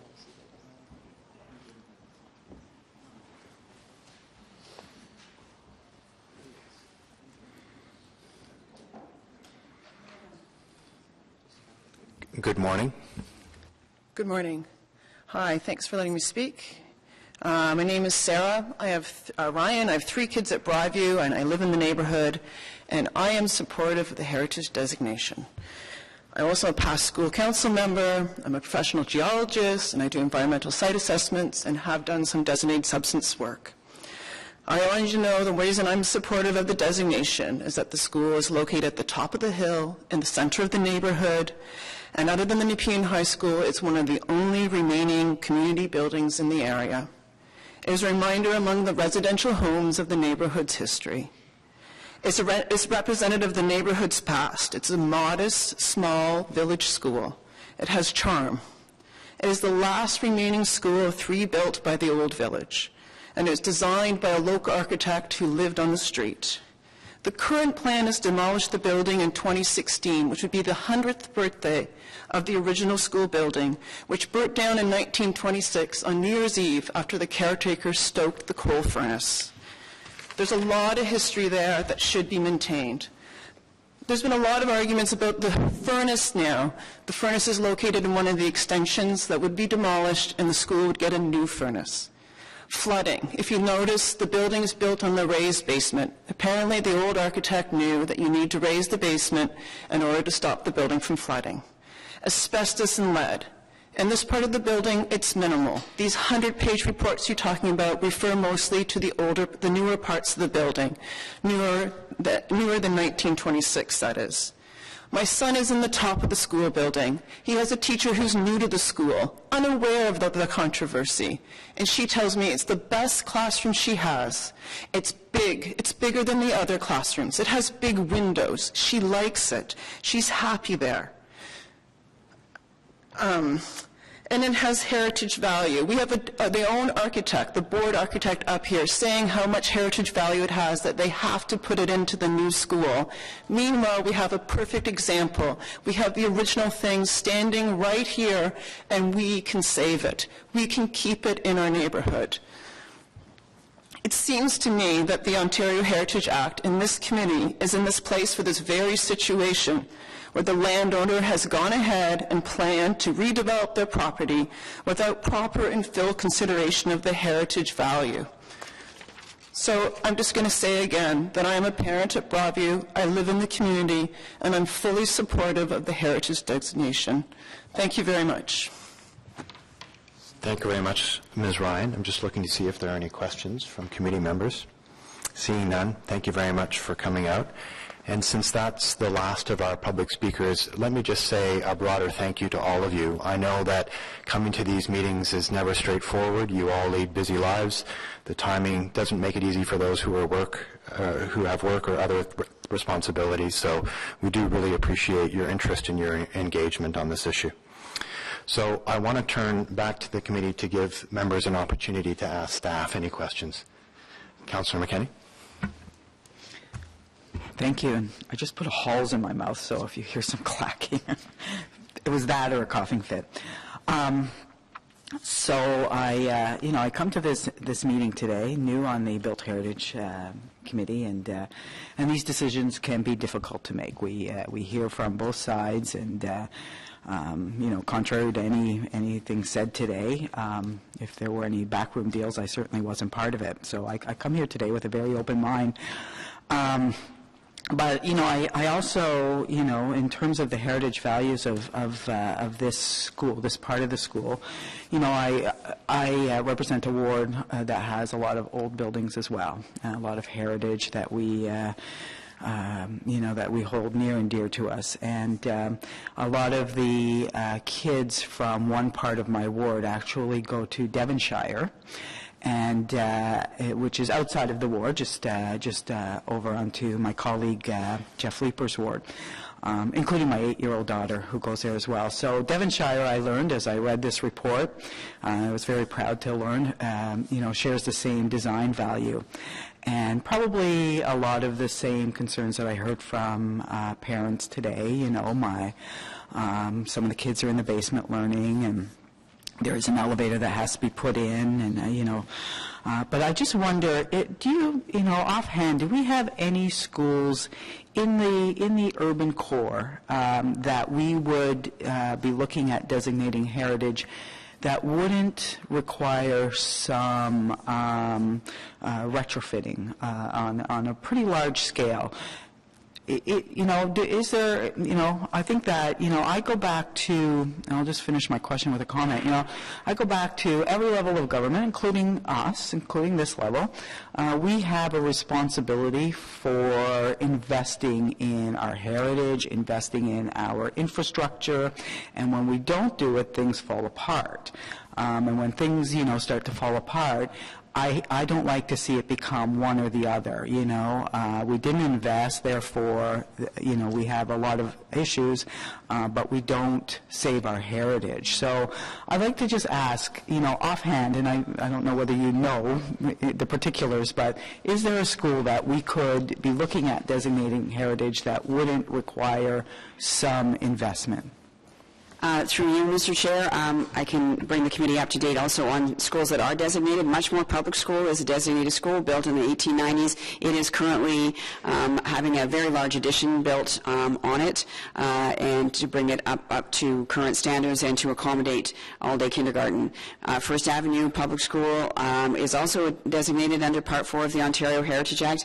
Its major work was undertaken prior to its designation, but certainly there's been major work at First Avenue. Other older schools, York Street Public School, which has cultural heritage value, also is, I think, in a similar situation to Broadview, that it does require major upgrading. I guess the point is that Elgin Street Public School, the historic school, was torn down, so it's a 20th century school. I think the point is that there are a number of schools from the teens and 20s and the 19th century, and any building that age requires some kind of upgrading, and there's a lot of deferred maintenance on the part of the school board. But I'd like also to say that the current Broadview, very similar in condition to those schools prior to their being renewed, but the report is to designate the bricks and mortar, not to perpetuate the use of students using this particular school. We're designating it a school that has or recommending the designation of a school that has cultural heritage value. It's beyond what this committee can do and what staff can recommend that it continue to be a school. That's not something that's addressed through the Heritage Act. Other questions for staff? Councillor Wilkinson. Slide 10. Is the site plan?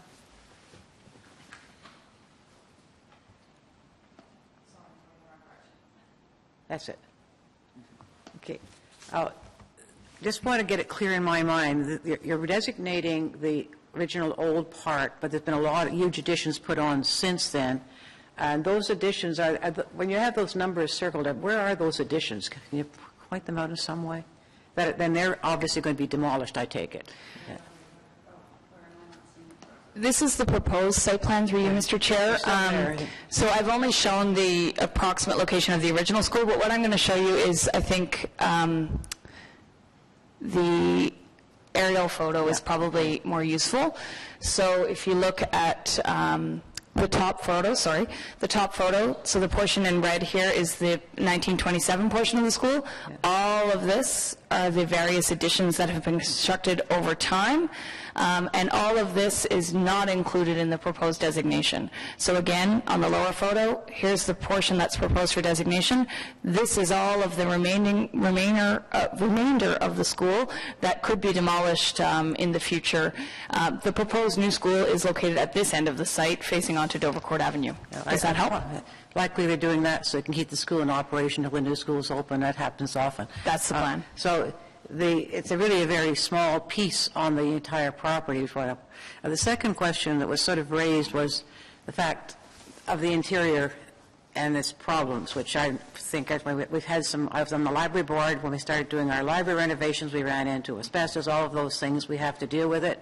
I have an SS number 1 in my ward, which was built in the 1890s. We restored it many years ago, but they've found more things now, and it's been closed for some time to get restoration. This building was the same way. So it can be done. It's not easy. But there is, obviously, if they take that down, they're not going to be losing very much of their play space, I think. It was, and I think it was Dave Jean said that it could be made into a community center, and that would require a partnership with the city or a community group of some sort. We have those in other places. And it could be renovated more easily. So the question is, I don't like the idea of a derelict building, and putting it and making it derelict makes no sense at all. Has any thought been given to how it could be used, or are we just looking at the designation now, and that would have to come in the future? Through you, Mr. Chair, at this point in time, we are looking only at the designation. That being said, the planning department is very willing to work with the school board to come to a new use for the building. the designation does not, as Sally mentioned, does not restrict the use of the building to being used as a school. I think there are several examples in the city of former schools that have been reused as residential buildings, and former churches that have been used as community centers, and fire halls that are community centers. So adaptive reuse is something that, you know, sort of the sky's the limit in terms of the types of use that could go in a building. We do need to find somebody who might want to do it, and of course it is still the school board's building, so it is their choice if they want to enter into some sort of agreement with the private sector or the public sector. That's a possibility. I know the school board has problems getting funding to do the schools. I'm quite aware of that. I think everybody in the community is. I don't like telling it, but on the other hand, this is a unique building, so I've been struggling with it. So I like to support the school board in getting their new school because what they do for the children is so terribly important. On the other hand, that site is so large, I don't think it's going to hinder their ability to have it there. Their problem is what are they going to do with it, and they don't have any money to fix it up. And unfortunately, we don't have good grants anymore for heritage properties. I know in the past the province had them. I used them. My church was built in 1839. I had it designated exterior just like this would be, and the whole inside has been redone, except for what holds it up, which is kind of important. And we got a grant at that time from the provincial government. They had one. And I know I've talked to the former chair of this committee, and we're going to be talking about this too, about how we can go see if we can get money for people to protect these buildings rather than having them have to be taken down or whatever because it's a problem. And right now, the $5,000 a year you can get with matching funds is not going to go very far in this building. So I think I just want to tell the public that that's some of the things we are looking at to see that if we're going to have heritage designations and make them happen, if it adds cost to people, then there should be some way we do it with when the soils are contaminated. Why don't we do it with the buildings that are contaminated? It doesn't make sense. Okay. Thank you, Councillor. Any other questions? We'll have a chance for discussion afterwards, but any other question for staff? I had a question of my own, but Councillor Leeper, you go ahead. And I'm not sure if it's germane to this committee's proceedings, but I was wondering about the zoning and required parking. I see a couple of our senior planning staff are here. May I ask if there are any barriers from a planning perspective to reducing the amount of required parking? Who would like to take that question? Mr. Mizzi? Mr. Chair Nussbaum, the current zoning requirement for parking for the proposal, the site plan we got in on January 28th, is 70, and the proposal shows 92. So there's an oversupply against the zoning. Thank you for that clarification. I had another question that may be something that planning staff may want to answer.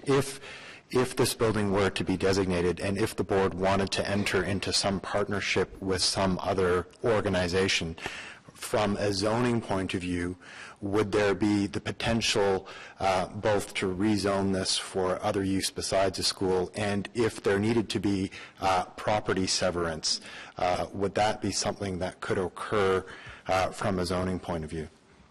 Mr. Chairman, yes. I mean, it is institutional zoning that's on the property right now, so there are various uses under that sort of zone classification that potentially could go into the building, but there's also clearly an opportunity for rezoning if another type of a use that works well with this building is looking to establish itself within the building.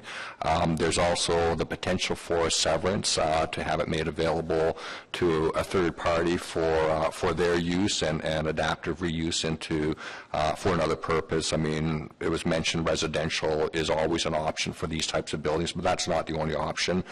There's a number of alternatives. There could be some sort of partnerships that could be entered into where there might be an opportunity for a rezoning. But I think the point of the matter is, and under the official plan, there are policies that support looking more favorably at flexibility in terms of reuse of heritage buildings to really encourage the retention of those buildings. And as Ms. Collins indicated, we're more than prepared to work with the school board to look at what opportunities and options there might be that can support the adaptive reuse and the retention of this building. Thank you for that answer. Seeing no other questions for staff, I just wanted to open up the floor for any discussion. Member Smollett. Thank you very much. It seems to me the staff report on this is very clear. The issue is in their conclusion that the Broadview Public School meets all three of the criteria outlined in the Ontario regulation, and this is a significant cultural heritage resource, I think says it all. I understand and sympathize with members of the community that look at the building as an old building and problematic, but the issues raised are the types of issues that are present in every old building. And I think when we've decided that we do want to preserve heritage, we have to deal with that. And I think this is a particularly important case because I don't know how we could ever expect the private sector to preserve heritage if the public sector isn't prepared to do it. So the extra costs and the other things that are involved in that are involved with every old building, and this is no different. And I would strongly support the designation of this school. Thank you. Any other points of discussion? Member Quinn? Thank you, Mr. Chair. I would like to follow the Chair's earlier comments, thanking people who came out to make delegations present to us today. It is always valued and very appreciated. And many of you spoke very eloquently about your school as parents. I'm a parent myself. I sat on school boards, not on school boards, but on school committees, and worked on in many capacity in my time when my children were younger. But I don't, many, I think, of your concerns that you raised today speak to what my colleague Sandy Smallwood had to say. When we deal with heritage buildings, invariably we are dealing with many of the issues that you talked about today that really are not unique to the original portion of Broadview Public School. There's also, I think, costs associated with demolishing a building like this that have not been raised today, and they are indeed considerable, which is something that needs to be factored in as well when you're talking about larger economics of the site. And I think that it's important also to recognize that the designation is about the exterior of the building and does not address the interior, which Ms. Collins also noted, because there did seem to be a lot of concern expressed about the quality of the interior. But then again, there is another point of view raised about that as well. So I, too, will be supporting the recommendation to designate this property. Thank you. Thank you for your comment. Vice Chair Podolsky. Mr. Chair, I would like to really congratulate the Build a Better Broadview Parents Council and community. Your efforts in the last sort of decade have resulted that you are so close to getting the school that will be an amazing learning environment for your children and for the community. And I'd like to compliment my colleague, the architect, for the design of the new school. It's quite wonderful. I understand the concern of the delegations that at this point, if the oldest part of Broadview School is designated, it may jeopardize the whole project. And I've heard that really, really carefully. It is very fortunate, looking at the site plan, that the historic building, should it be designated, is in a small corner of it, essentially in a parking lot. And I think that it's clear from a planning perspective that this is not going to jeopardize or compromise the layout of the grounds or the new building itself. We all want to build a better Broadview. I think that retaining the exterior of the original school will contribute to building a better Broadview, because learning, as you probably can better teach us, is not just in the classroom, it's in the community, it's in the context. And I think retaining a historic relic, like helping to retain an elderly person, contributes something to the education of us all when we see it, rather than just seeing fragments of it inside a glass case inside a building. Adaptive reuse of buildings once they're designated is not a new process. There's an amazing number of successes, some for education, some for other uses, community uses, housing, seniors. The concerns that there are with the interior of the building, not having visited, but having been the architect for adapting other schools for other purposes, I understand the challenges, but these are solvable. We're all sitting in the adaptive reuse of a former school. Look around you. This building had significant deterioration when it was abandoned as a school and is now serving another purpose, which is a community purpose. Yes, there's money involved, but I think that that's another kind of challenge. Consequently, because staff has made the case, and it's pretty evident that the building does qualify under the Ontario Heritage Act for designation, the case is very persuasive.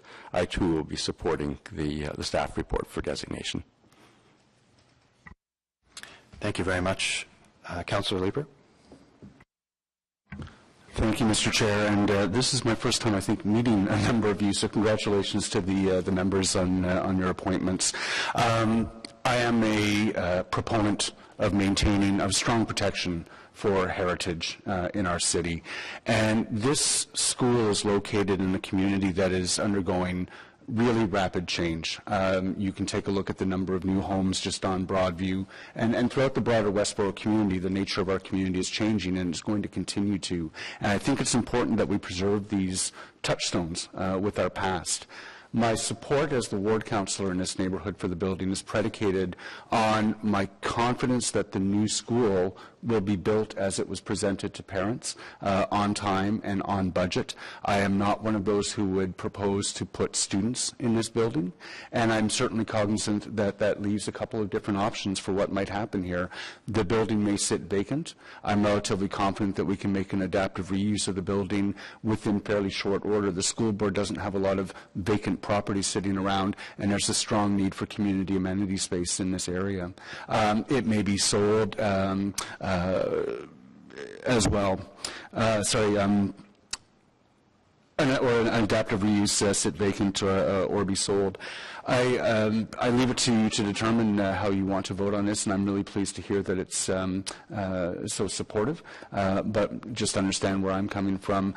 I think it's really important to protect heritage, and I'm confident that we can make this a community asset over the long haul, and I'm willing to roll up my sleeves to do that.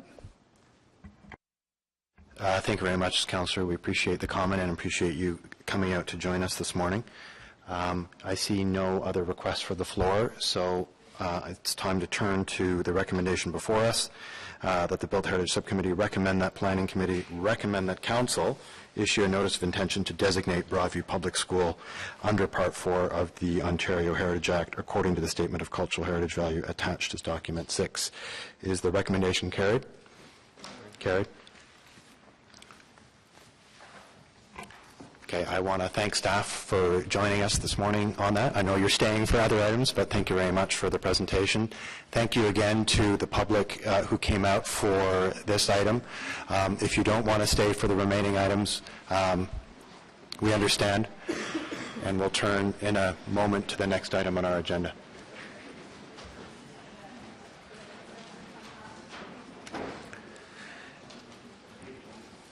You know, when I heard comments about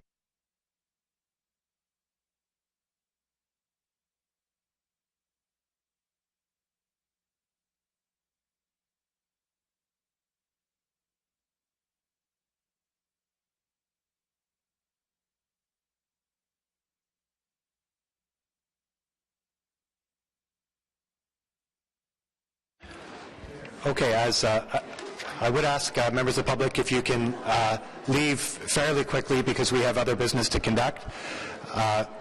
So we're going to keep going. Moving to item 5 of the agenda, which is an application to alter 110 Stanley Avenue, a property designated under Part 5 of the Ontario Heritage Act and located in the New Edinburgh Heritage Conservation District.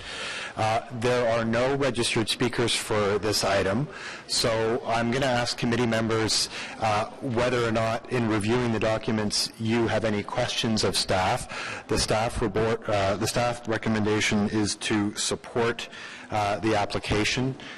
Are there any questions from members?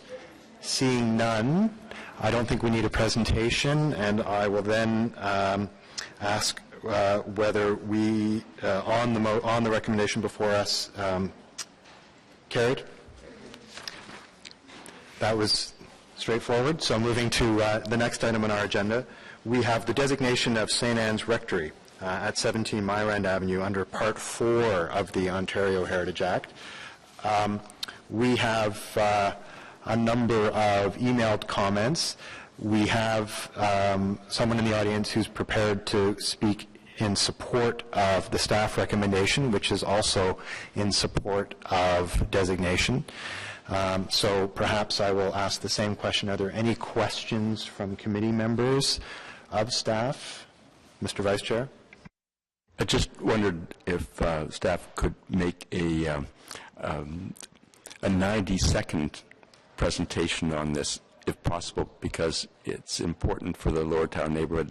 We've read the report, but I think that it would be helpful because this is a kind of unknown resource to most people, and if you could do that, that would be helpful. You, Mr. Chair, our colleague Anne Fitzpatrick was responsible for writing the report, but I can do some background and some explanation of it. The St. Anne's Rectory is located on Mirand Street in Lower Town. It is associated with Église St. Anne, which is a designated church on Old St. Patrick. The building was designed by Ottawa architect W.E. Nofke in the 1920s. Yes, in the 1920s, and the Lower Town Community Association requested its designation, and we prepared the report. It's designated for its architectural significance, as an example of Nofke's work, with Beaux-Arts details, massive columns, interesting construction material, windows, dormer windows. It reflects its function as a rectory for a very busy parish when it was constructed. Elements of the interior are also recommended for designation and included in the list of heritage attributes. So those are the reasons that after receiving a request to designate, the city concluded that because of the role it's played in the community and its architecture, that it did meet the criteria, and we would recommend it for designation under Part 4 of the Ontario Heritage Act. And the owner is in support of the designation. Thank you very much, Ms. Coots. A question, Mr. Vice Chair? A second question, which has a bearing on the Broadview School issue of adaptive reuse. What is the current use of the rectory now?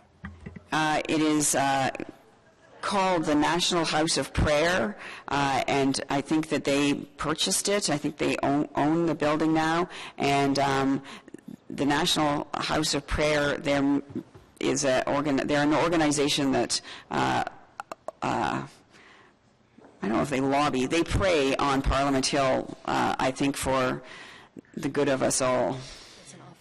And it's an office use, and I think that they also have there's places to stay there. People come to Ottawa and stay there. Other questions of staff? No? Seeing none, we can turn to the recommendation before us. Oh, well, I certainly wouldn't want to stop Liz McKenzie from coming to speak on the matter. Ms. McKenzie, you've come all this way, so welcome this morning. Yeah.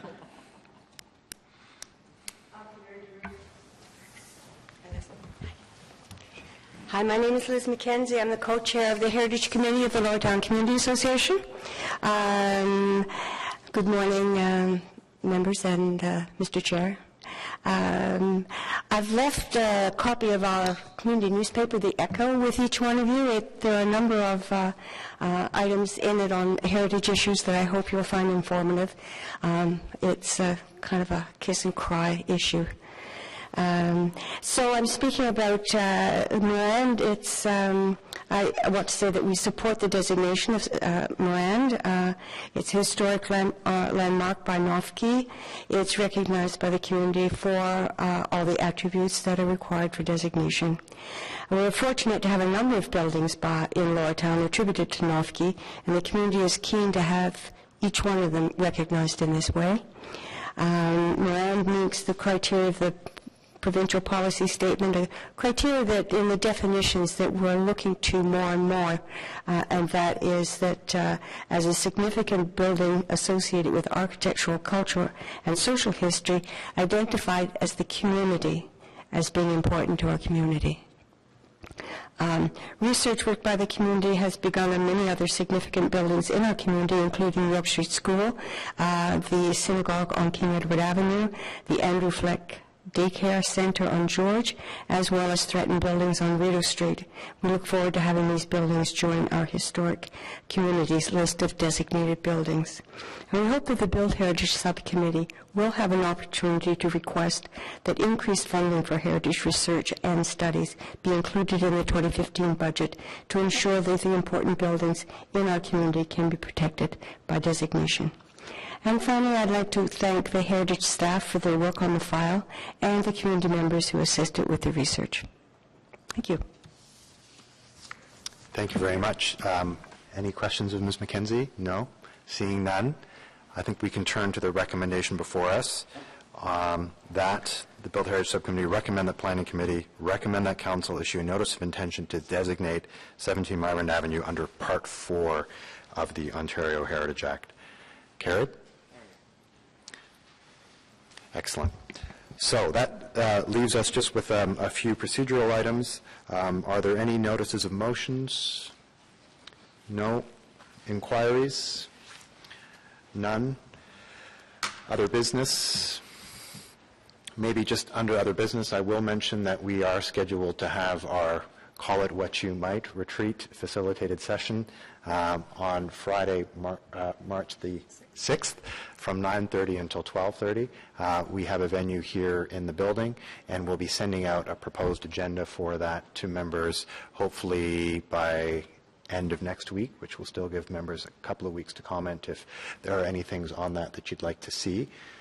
Mr. Vice Chair?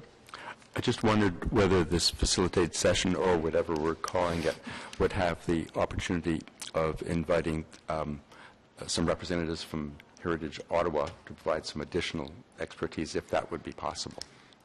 Indeed it is. Yeah, absolutely. So, again, the agenda, we'll try and get that out at the end of next week, and you'll see from the agenda what the objectives are. I spoke a little bit about that at our first meeting, and we will try and refine it and make sure that we are using our time efficiently. So, I know that our next meeting of the Built Heritage Subcommittee is going to be pushed back from our original March 12th date to March the 26th at 9 a.m., which is a little bit of an unusual start time. So I wanted to give you a heads up that we'll be starting 30 minutes earlier than regular. So on that, we can turn to adjournment. Adjourned? Adjourned. Thank you very much.